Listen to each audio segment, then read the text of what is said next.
Sa kabilang banda, sabi ng secretary, sa ikakabili lang ni Roy ng bahay sa Ita. Isa para kay Chairman Jiang. Dahilan para matarante siya, dahil tumaas ng husto ang shares ni Janga.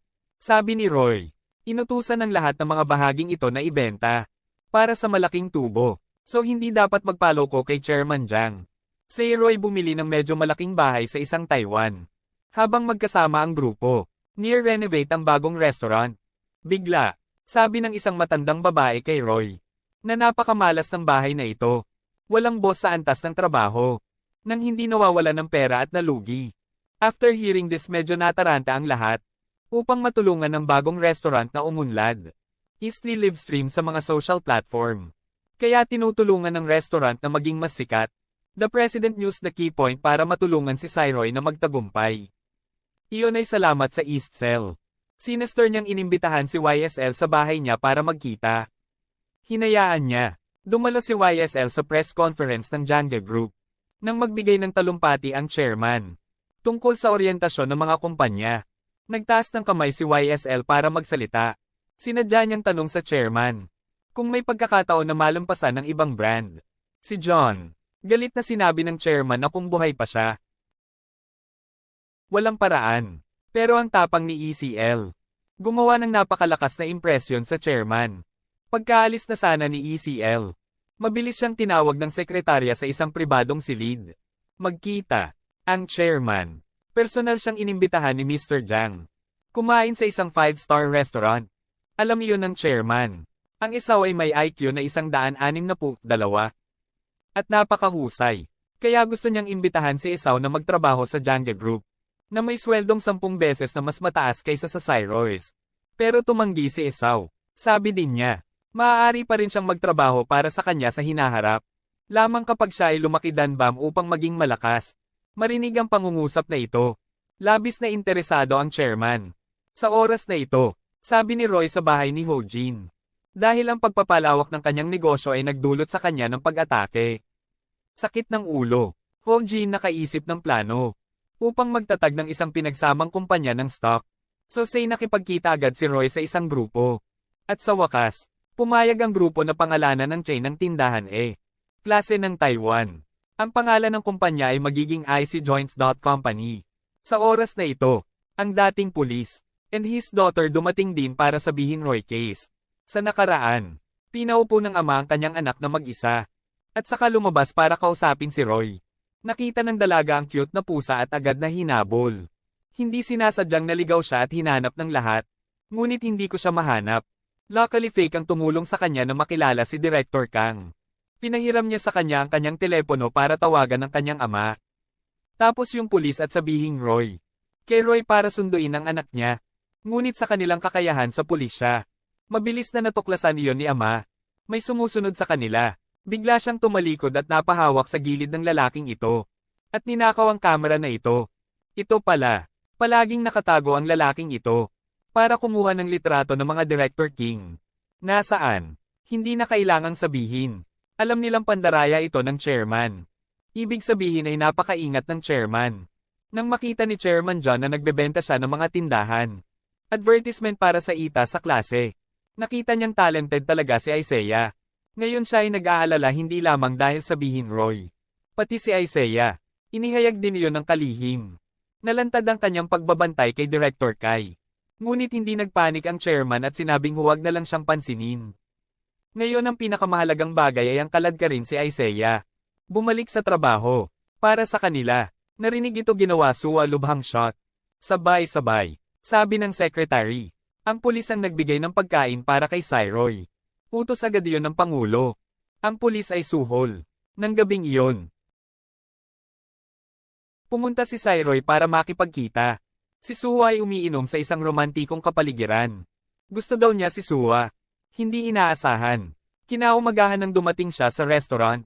Sinabi ni Isaiah na kung nakipag-date siya kay Suwa, aalis na siya sa trabaho. Sabay-sabay. Tinawag ng Pangulo ang pulis na nagbibigay ng pagkain. For Roy dumating sa kanyang bahay. Tinukso siya ni Mr. Jiang na isuko si Roy. At pumirma ng kontrata kay Janga. Ngunit ang nakaraan ay naisip na ang dating pulis ay isang aral. Ngayon gusto lang niyang maging magandang halimbawa para sa anak na babae. Kaya kahit na, alok sa kanya ng chairman. Isang lubhang kumikitang kontrata. Ang dating pulis, tumanggi pa rin. Naniniwala daw siya. Malalampasan ni Danbam ang Jangga sa hinaharap. Nagbanta ang Pangulo na kung sasalungat siya sa kanya, may paraan lang para mamatay. Naisip ng pulis, sasaktan niya ang kanyang anak na babae. Kaya hinawakan niya ng mahigpit ang kamay niya. Muli niyang pananakot sa Pangulo. At sinabing siya ang pulis sa kaso. 10 taon na ang nakalipas.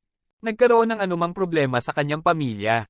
Ibabalik niya ang kaso. Labis na nag-aalala ang chairman. Habang ang kanyang anak na si John Juan ay dumating upang hanapin si Ezel. Anunsyo ni John Juan sa lahat, na gusto niyang imbitahan kaya magtrabaho. Kaya niyaya siya ng drinks making si Roy sa bahay. Labis na nag-aalala, John Juan learned kaya sa Jungle Group, na may malaking kontrata. Ang bagong posisyon ay ang marketing director. Sabay alok niya, isang sweldo na 250,000. Isa sa isang buwan. 50 beses ang kasalukuyang sweldo kaya natigilan siya. Ngunit hindi niya alam na ang isa ay lubhang matalino. Nagkunwari siyang pumayag dahil hinangaan siya. Then flattered this guy to Cloud9. Niloloko siya para sabihin ang buong katotohanan. Tungkol sa pagbangga ng sasakyan. Na pumatay. Sabi ng tatay ni Roy 10 taon na ang nakakaraan. Sinabi lang ni Stupid Jane ang lahat pero nangyari lahat. Lahat tayo ay ni-record ni Esau. Jane isang bago. Siya ay nakulong at ninakaw ang kanyang telepono. Pero mas mabilis si Esau. Sasampalin na sana siya. Nang ihagis sa mukha niya ang mainit na kape. Ipinahayag niya na ang sinumang maglakas loob na hawakan si Cyroy. Papatayin ng taong iyon. But Gun 1 ay hindi ang karaniwang tao. Humabol siya at sinunggaban si Esau. Agad siyang binigyan ng sampal. Pilit na hiniling ng lalaking ito na nakawin ng telepono. Hiso was helpless at nakasigaw na lang ng tulong. Nakita ito ng mga tao at maraming tao sa paligid. Hindi inaasahan. May hawak na pera si Joan Won. At sa pamamagitan nito sa hangin. Abala ang lahat sa pagpupulot ng pera. Kaya wala nang pumapansin sa kanila. Akala ni Esau ay madaling manako ng kanyang telepono. Hindi inaasahan kapag nasa panganib. Dumating si Cyroy upang iligtas. Asing nasugatan ng mukha ng Esau. Galit na galit si Cyroy at sinubukang hampasin ang isa. Sa kabutihang palad. Ay siya huminto Cyroy sa oras. Para maiwasang mahuli sa bitag niya. Sa lalong madaling panahon ay naroon kagad ang mga pulis. Kinuha ang baril ng isa para magpasalamat ay Roy Hog Diesel. Ito rin ang unang pagkakataon na nakaramdam siya ng sobrang saya. Kahit nasasaktan siya, sinabi ni Diesel na dumating na ang oras. Nag-post siya ng recording online. Nagdudulot ng kaguluhan sa opinyon ng publiko. Dahil dito, bumagsak ng husto ang pagbabahagi ng mga grupo ng Janga. Galit si German John. Binugbog niya ang kanyang mapanirang anak. Gun isa. Nakaramdam din siya ng labis na kahihiyan nang siya ay binugbog. Pwede ang direktor. Nasaksihan ng lahat. Alam sa puso niya, na hindi niya kayang pagsilbihan ng gayong walang kakayahan na tao. Sa hinaharap. Kaya agad niyang pinuntahan si Sayroy. Sabi niya kaya, dahil bumabagsak ang presyo ng stock. At nagkagulo ang mga shareholder. Kaya ito ang pagkakataon na lubusang tanggalin. Chairman Jang. Pero kailangan munang tumstigo ng dating pulis.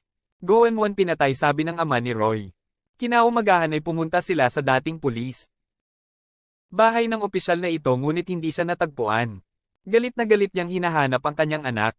Natuklasan siya ni Director Ko na nakaupo mag-isa sa isang upuan. Ito pala. Alam niyang mali ang ginawa ng kanyang ama sa kaso. 10 taon na ang nakalipas. Kaya umalis na siya ng bahay. Sabi ni Roy nakita si tatay. At napaka-sentimental ng anak na babae. Kinailangan niyang mag-post ng tula na humihiling sa kanila na tumstigo. Pagbalik niya, sinabi niya yon. Ang pangalawang kondisyon para tanggalin si Chairman Jang. Ay noong Chairman Jang, tumayo upang ipagtanggol ang pagpunta sa isa sa maling paraan. Sa parehong oras, nakipagpulong din si Chairman Jang sa mga abogado.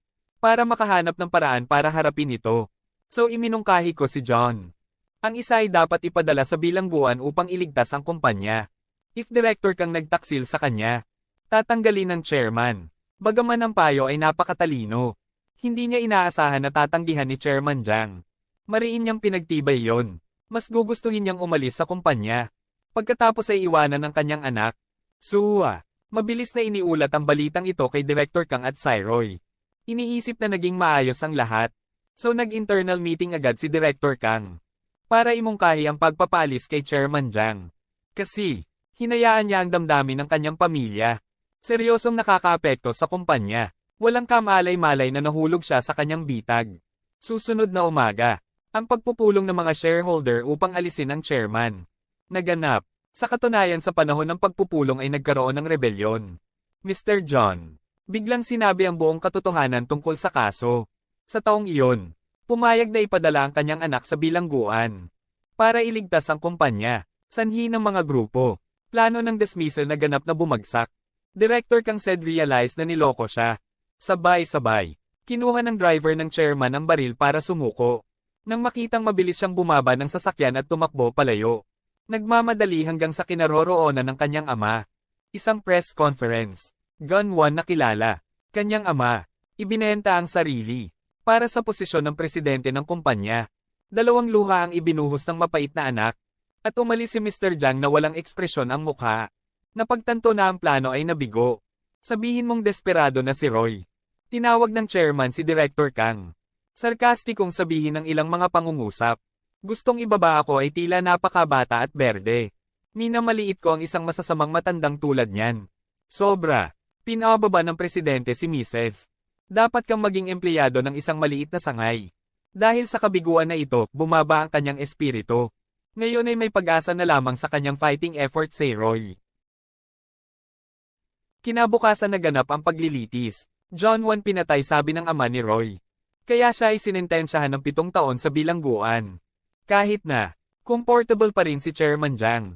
Dahil sa kanya, ang kumpanya ay ang lahat.